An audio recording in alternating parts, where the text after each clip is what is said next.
12वीचा निकाल जाहीर. राज्याचा निकाल 91.88%. यंदाही मुलींनी मारली बाजी. हर्षवर्धन सपकाळ प्रदेशाध्यक्ष झाल्यापासून स्टंटबाजी करताय आमदार परिणय फुके. सोलापूर महापालिकेच्या बीफ मार्केट जाहिरातीमुळे हिंदुत्ववादी संघटना आक्रमक.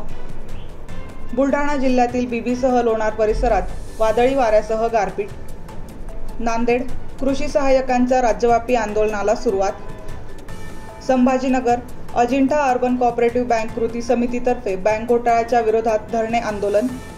अमरावती रस्त्यासाठी जिल्हाधिकारी कार्यालयासमोर विद्यार्थ्यांचे ठिय्या आंदोलन. बीड पाण्याचे माठ फोडून ठाकरे गटाचे नगरपालिकेबाहेर आंदोलन.